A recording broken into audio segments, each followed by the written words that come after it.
Hello YouTube. So, in a recent video, I casually mentioned that I don't support equality of opportunity.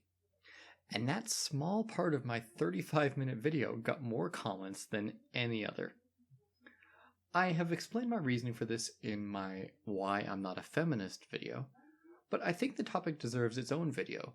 Plus, I have a bunch of new subscribers who likely haven't watched my older stuff, which you should get around to at some point, because some of my old stuff is quite good. So, a thing I see very frequently is people opposing the idea of equality of outcome, which is often supported by feminists and social justice types, by saying that they prefer equality of opportunity. The reasoning here is that if we just treat everyone equally, then people will succeed or fail based on their merit, and the cream will rise to the top. This is proposed as the best, most fair way to operate in society. Well, I disagree. The problem is that even if you treat everyone equally, some people will find themselves with barriers in the way to their success. Often these barriers will exist regardless of how intelligent, talented, or hardworking a person may be. I'll give an example. Pretend we live in a society with no quotas and no policies based on equality of outcome. So boy A grew up in suburban Boston. He went to a good school, his parents have decent jobs, he's an only child, he works reasonably hard, and he's above average intelligent. Boy B grew up in the projects in West Side Baltimore. He went to a terrible school, his father is in jail for drug offenses, and his mother is addicted to drugs. He has 3 younger siblings, but he's extremely hardworking and is genius level intelligent. Which boy do you think is more likely to succeed in life? I'd say 9 times out of 10 it will be boy A.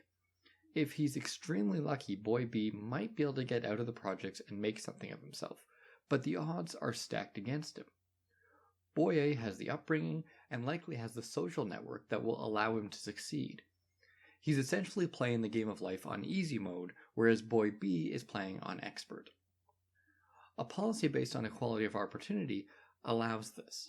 A policy based on fairness would look at this situation and say the odds are stacked against boy B, so we should devote more resources to helping boy B than helping boy A. This is based on the idea that in an ideal world, people would be faced with as few barriers to success as possible. That's what I believe in. I don't believe the world should be a survival of the fittest, dog eats dog world. That may be the natural state of humanity as the animals we are, but I think we should be striving to be better than our animal nature.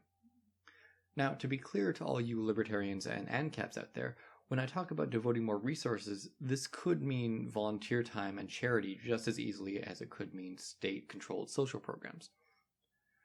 Some of you may also be saying that this sounds a lot like the kind of stuff feminists and social justice types advocate for. They say things like women have it worse, so we should focus our resources on helping women. The fact is, I don't entirely disagree with them. Where I do disagree, and strongly at that, is their methods for dividing up the population and their methods for correcting unfair situations. Dividing people by gender or race or whatever is acting like humans are simplistic, homogeneous creatures, when in fact humans are some of the most complex things in existence. In my example, social justice types would probably just look at the race of boy B and A and pretend like that's the only thing that matters.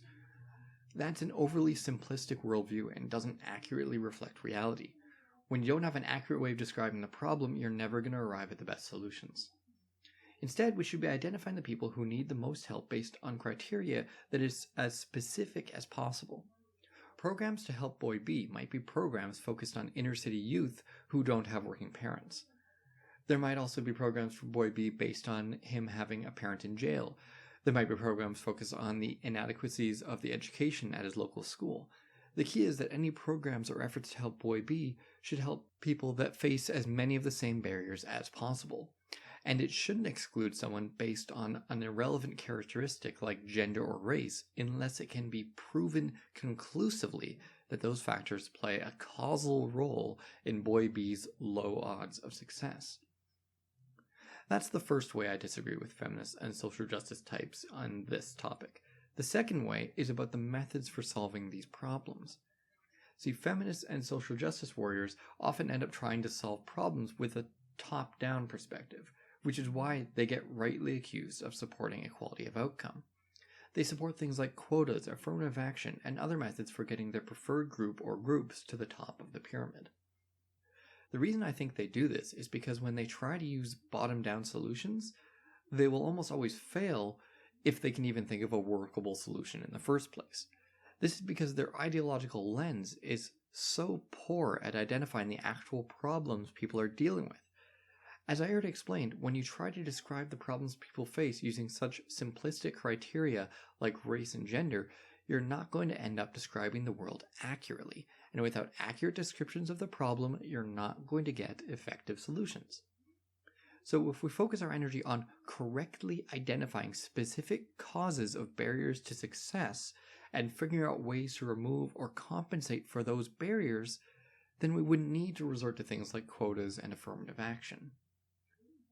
What I ask from you, especially if you're someone who has ever said, I believe in equality of opportunity, is to at least consider what I've said here and maybe switch from a belief in equality of opportunity to a belief in fairness. The added advantage of this is that if someone tries to use the old feminist trick of, if you believe in equality, then you're a feminist, you can respond with, well, I don't believe in equality, so I guess I'm not a feminist.